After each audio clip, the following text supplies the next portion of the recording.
Today is going to be a very interesting paper, which is called "A Reward is Enough." And this is really a paper that addresses the wider scope of reinforcement learning.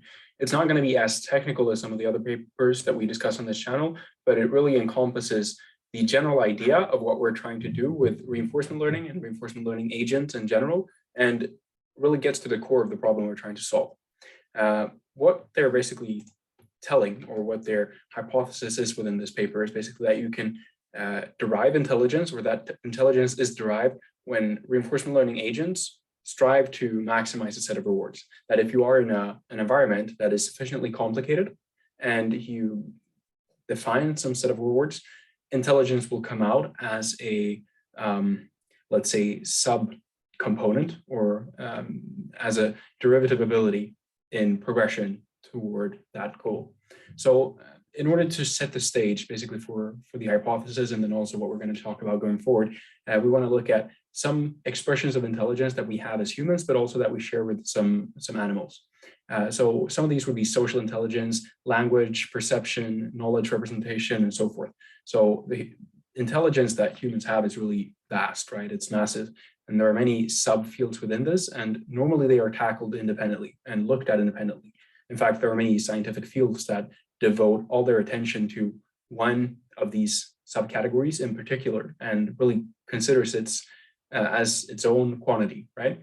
And each of these abilities may arise from basically a sub task, let's say. So if you pursue a specific task or a specific reward that is associated with all of these, you could imagine deriving or actually getting to these abilities. So if you have an agent or a person, let's say, and you consider the sub goal of interacting in an environment, if you see that as a task by its own, you would in the end probably get to a point where your person or agent learns those abilities, right? And that's how we've gone about addressing this sort of in the past, because of the enormous complexity that's associated with intelligence in general. So ways that these have been described would be, for example, when we're talking about social intelligence, that can be described as a Nash equilibrium of a multi-agent system. And in a multi-agent system, the equilibrium that you would get is basically a system where the agents have a form of social intelligence.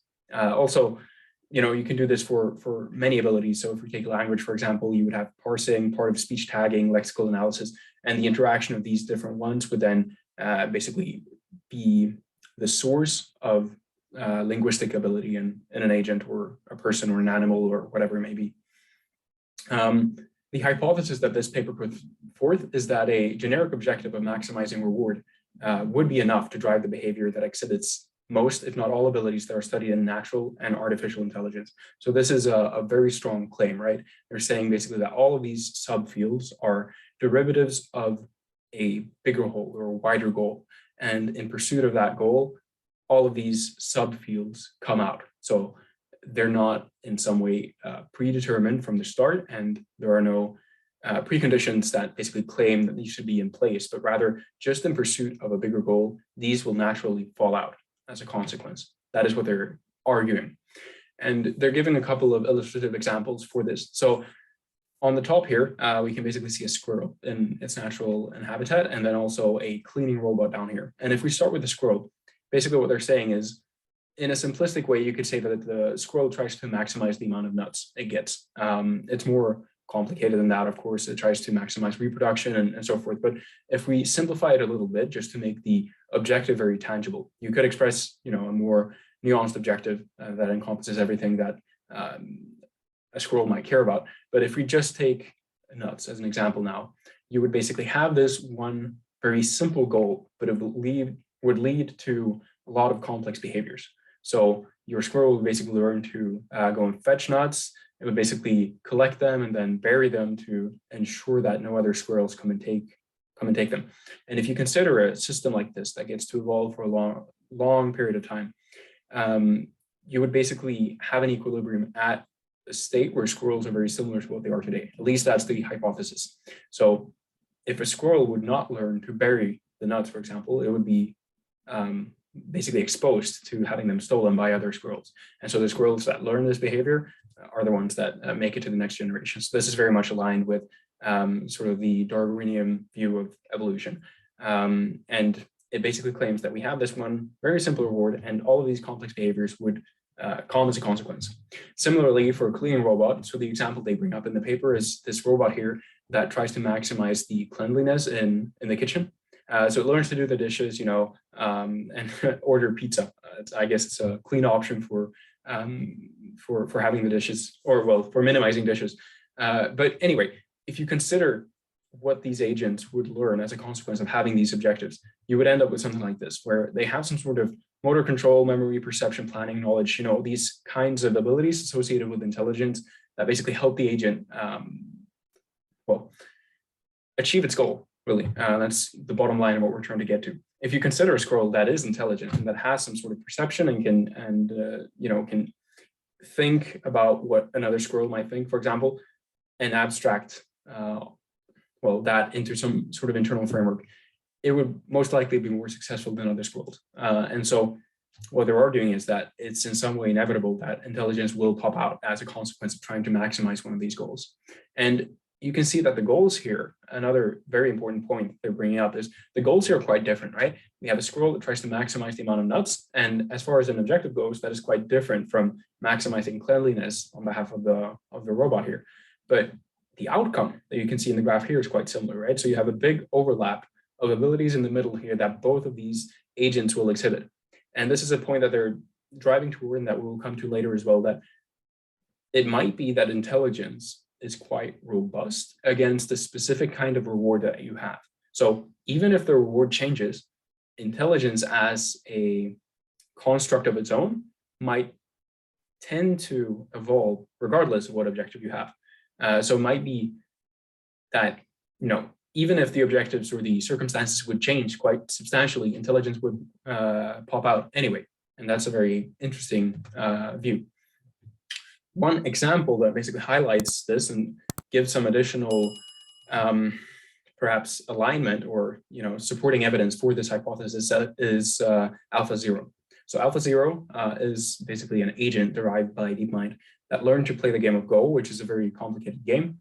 And in the beginning, they basically constructed agents that try to maximize performance on different sub-goals. So in this game, because it's so vastly complex, there are many different aspects, right? So you could think about which kind of strategies, but that would potentially be different from analyzing what the opponent is doing and so forth. So you would segment basically the task into many subtasks and try to optimize the agent in a more modular way, similar to how you might build a computer or something like that, where you have different components that you optimize for a specific task, and then you integrate those components with each other. And they were not as successful in doing this as when they transitioned to AlphaZero. And AlphaZero was basically trained with a singular objective. And the objective was just to maximize the amount of games. So they gave it a reward, let's say +1 for winning the game and -1 for losing. And they tried to optimize solely based on that feedback, basically an agent that would perform optimally in this circumstance. And just based on that very simple reward, they were able to come up with an agent that outperforms the other ones, an agent that beats the world-leading players within this game. And they were also able to basically derive new strategies based on the strategies that this agent ended up using, strategies that were not necessarily known from the beginning. So let's say like new opening moves and new strategies for how you outsmart the opponent. And so this is really a telling result, and really a result that pushes in the direction that we're talking about. They used a very simple reward and let's say the environment or just iteration of optimization handle the rest. Next, we want to just tie this to a more concrete reinforcement learning framework. So this will be a quick slide on basically the reinforcement learning background and how we usually specify this problem. So for some of you, it might be a bit of recap, and for others, it might be sort of an introduction to how we formalize reinforcement learning in general. Basically, the problem that we're solving in these cases consists of an agent and an environment. And these are two systems that interact. So the agent here produces a set of actions, and they basically influence the environment that we have here. The environment would then give back a reward. So depending on how the rewards are defining your environment, and depending on the actions that the agent takes, then you would basically get a reward back. And the agent generally tries to maximize the reward. So when we think of an animal or human or whatever it might be in the environment that interacts, this is the quantity or the component that tries to maximize reward. And this is really what we're interested in. So this is the well, it's the agent that would then derive some form of intelligence. And in addition to this reward, the environment also gives the agent a new state. So it basically tells the agent, okay, what do you see at the next time step? And these two systems interact dynamically with each other. So whenever the agent needs to make an action, let's say we are a deer right now, or the agent is a deer, and then in the environment, we have the savannah or something, well, not the savannah necessarily, let's say an antelope in the savannah, and then we have a lion, that's also part of the environment. So if the agent needs to make an action, the environment is not going to wait for it, right? So the agent needs to basically make actions as it goes and do so in a time restricted manner. And the agent would then have some computational restraints in terms of like what memory it has, what computational power, like processing power or whatnot it has. So as humans, we have massive brains, and it seems like it's been a good investment just in order to like facilitate our progression as a species. But depending on what animal you are, you might have limited constraint, or like your constraints might be more strict in terms of computational factors. So that would also be taken into account in the agent. And these systems then interact dynamically. And the reinforcement learning problem represents goals by cumulative rewards. So this is where rewards come in the reinforcement learning process. And this is where sort of the hypothesis comes from, that rewards would be enough. So the rewards that the agent get, or the agent in general tries to maximize the cumulative reward, so the reward over time. And a wide variety of goals can then be represented as rewards as well. And it doesn't need to be continuous rewards. It could be, a reward when you win a game. So for example, in Go, we said that the reward was just +1 when it wins a game and -1 when it loses. It could be as simple as that, but it could also be more dynamic and more rich, let's say. And they also provide, so these rewards then provide intermediate feedback, or they can do so. If they're more granular, they can give intermediate feedbacks, even if you're not, let's say, winning a game, but you might have a reward based on doing well for a certain subset of the game. So like a few moves when you capture an enemy like tile or whatever, then you might get a positive reward. So it could also give you feedback. And this is very important when you consider long sequences. So when you have lots of experience within a sequence, a final reward might be quite tricky. But yes, rewards then in general can basically specify pretty much all problems. And this is where the hypothesis is derived from. So to make it concrete then, the hypothesis that they're putting forth is that intelligence and its associated abilities can be understood as subserving the maximization of reward by an agent acting in its environment. And this is a very bold claim, let's say, and it's a very strong claim. And it's more than just claiming that the intelligence is a solution to a particular reward. So what we mean is like any behavior can be artificially constructed by maximizing a particular reward. But that's not really what they're saying. They're saying something much more fundamental than this. They're saying that intelligence and its associated abilities will implicitly arise in the service of maximizing one of many possible reward signals. So they're not saying we want to get intelligence, we construct this reward specifically for the aim of generating intelligence, but rather we have this reward, and as a byproduct, intelligence will come out. And that's a much stronger claim. So the reward signal corresponds then to the many pragmatic goals toward which natural or artificial intelligence may be directed.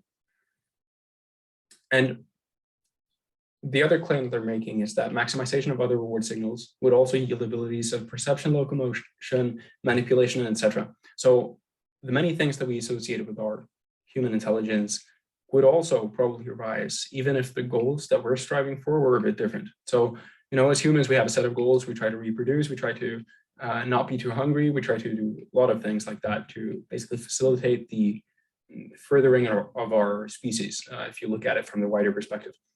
And even if the goal is slightly different, you would probably see a very similar picture. So let's say our goal as a human being would be something else. We would only try to, let's say, make as much money as possible. I mean, for some people that might be like a sub goal in the wider picture, but let's say that was the only goal, right? That would be a slightly different scenario. Even if that was your only goal, an agent or a person that is intelligent will probably do better than someone who's not, because in a competing game like that, the person who can anticipate the other person's move and just navigate their environment in a more appropriate way will most likely come out on top, at least on average. So what they're saying is, despite the particular kind of reward that you're considering, intelligence will probably come out as a byproduct. So we stated the main hypothesis, and that's great and all. And now we want to look at basically a few subfields of intelligence in more detail to see what the implications of this hypothesis would be in those domains. So if we start with knowledge and learning, this is, of course, crucial for any organism if it needs to survive. So it would be defined, or they define knowledge as information internal to the agent. So there are two kinds, basically. It's the knowledge that you're born with. So they call this innate knowledge, and then learning. So the knowledge that you can actually pick up during the course of your life.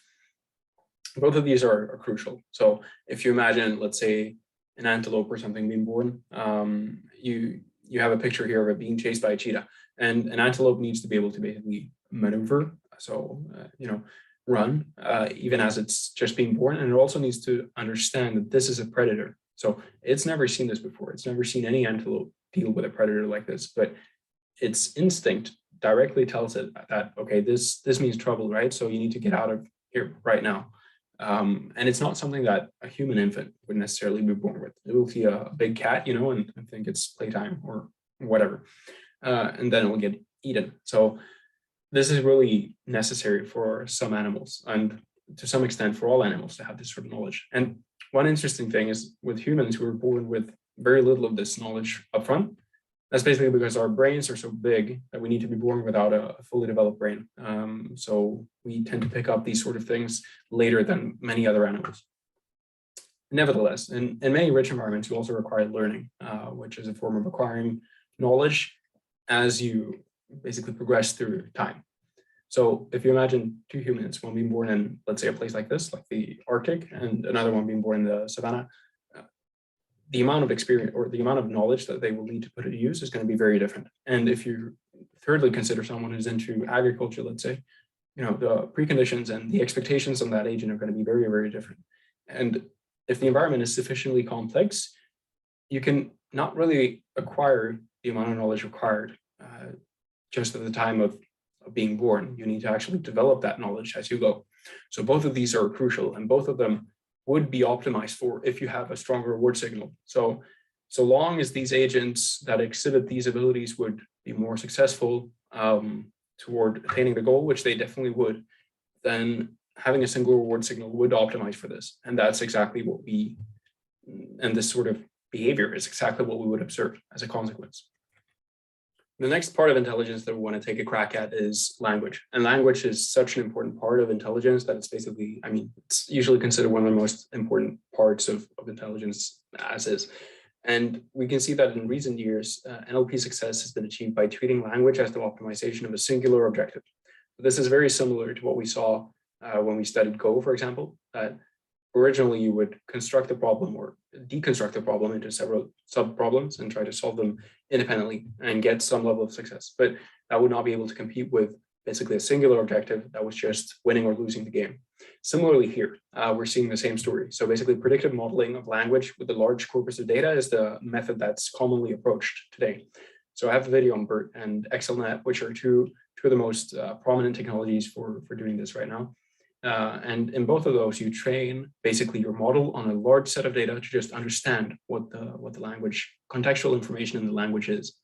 And based on that, you can then solve a number of tasks. So we're not going to go into the detail of exactly how those models work, but just know that the way they're trained is to just understand language and be able to predict things from that language. That's basically the training strategy for these big models. And this has facilitated progress toward many sub-problems of language that were often previously studied independently. And that's really a big step. And we're seeing a large indication here that a single reward function is enough to drive all of that progress and all of that behavior. So language modeling may itself not be sufficient to produce linguistic abilities associated with language. So if you consider us humans and the way we use language, it's not just a set of, let's say, techniques that we've learned, but it really integrates well with the other components of our intelligence. So if we take contextual information as an example, it's not just what you're saying, but it is also in context to the environment and to what's happening around you. So that would be one example where, just having an understanding for language doesn't allow you to use it in an effective way as us humans are using it and as it has evolved to be used. So there's sort of a gap there that needs to be filled if you're not considering this as a consequence of a single reward function also. So that's another, let's say, a point that stresses the importance of a overarching goal. And there are many examples of this. We're not going to go into detail, but we have basically listed a few ones in the slide here that you can have a look at in more detail. And what the hypothesis says about language then is language is the ability for an agent to affect other agents in pursuit of a reward. So when you are in an environment, an agent is going to be more effective if it can communicate with other agents and get them to do what it wants, and also to respond to what other agents wants it to do. So I think a good example of this are like colonies of prey that can warn each other of predators, for example. So you would have some predator, you would have scouts of a colony usually, and then they would warn the other animals that, okay, now we have an animal coming. It could be like buffaloes, zebras, whatever, something. And it's in a herd, and it warns the other animals of the herd that, okay, a predator is near. And that's basically going to ensure that the species survives more effectively. And so we would optimize for that behavior in just a simple reward function too. So we can see, just as in the other points that we brought up so far, that all of this seems to be able to come out as a byproduct of just trying to survive or just trying to optimize some sort of criteria for existence. The second one, or the third one really, that we're going to go into more detail on is the capacity to generalize. So the way they formalize this according to their hypothesis is that generalization can be understood as maximizing cumulative reward in a continuous stream of interaction between an agent and a single complex environment. So as you interact with an environment, things are not going to be the same. You're not going to see the same thing many times. It's going to be variations of that thing with components of other things you've seen sort of blended together. So the world is not perfect in that way, that you just get very segmented pieces of information, but really it's a mix between things that you've seen before, and based on the things you've seen before, you can usually generalize to this new thing that you're experiencing. And the environments then demand generalization, since agents encounter different aspects of the environment at different times. So if you take an animal again, for example, it must quickly adapt to its new state by generalizing its experience from past states. So just imagine, since we're on the topic of animals very much today, let's consider an antelope again. And it's being placed in an environment that's quite similar to what it's been before. Like it can see a predator somewhere in the distance. It's not seen this particular environment before because naturally things are going to change. But the important parts of that environment, let's say that there's a predator here, it's seen that before. And if it can generalize well, it's going to understand that, okay, this thing that I saw 2 weeks ago is pretty much the same as I see now, and I should really get out of here. So that's something that if you can generalize well, you will be very successful. And so again, this seems to come out as just a byproduct of a wider objective. And the final thing that they're stressing in this paper is general intelligence. And this is sort of the holy grail of reinforcement learning, or machine learning in general, to be honest. This is what we're trying to get to with all of the various approaches that we're taking, all the algorithms that we're developing and so forth. And general intelligence may be defined as the ability to flexibly achieve a variety of goals in different contexts. So humans, if we take that as an example, we're very good at this. We can flexibly solve many problems. So here I list a problem of transportation just for, just as one example. So depending on what the environment's like, we know how to transport ourselves from A to B. That's something that comes very natural to us. We can either swim, run, ski, whatever. We have lots of ways of solving the transportation problem, and we're able to pick the most appropriate one based on circumstance. And if you think about that in more detail, like at first it may seem simple or obvious, but it really isn't. If you try to build a robot that does the same thing, it's going to be a very hard task. And so as humans, we're very good at generalizing intelligence in this way. And according to the hypothesis, general intelligence can be understood as and implemented by maximizing a single reward in a single complex environment. And an animal's experience stream is sufficiently rich and varied that it may demand a flexible ability to achieve many sub-goals, foraging, fighting, or fleeing, to name a few, in order to succeed in maximizing its overall reward. And so this is, again, really what they're trying to beat home with this paper. And I think this is the most interesting part as well, because it basically tells us that if the stream of experience for an agent is sufficiently rich, then singular goals, whatever it may be, battery life in the case of our agent before, like let's say our cleaning agent, or survival or whatever, may implicitly require a wide variety of sub-goals. And maximizing the reward should therefore be enough to yield a general intelligence, artificial general intelligence. And this is the main point. So not only does it seem like generalizing or that maximizing a singular reward is enough to generate this, but it doesn't really seem to be that dependent on what the reward actually is. So even if the reward slightly varies in a very complex environment like the one we're in currently, so the world is a extremely complex environment, and in any environment like that, it seems like general intelligence will come out as a byproduct of just optimizing for survival, at least if you have enough computational restraint or enough computational resources.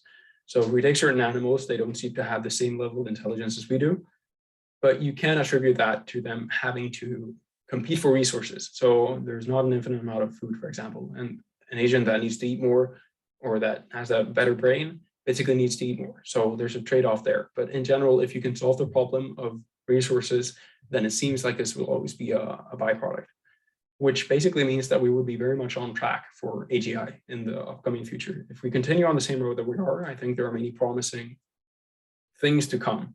And I'm really excited for what the field has to offer. If you also are, please share your thoughts in the video or in the comment section below. Also like this video and subscribe. That would help me a lot. Thanks a lot for watching, and see you in the next one.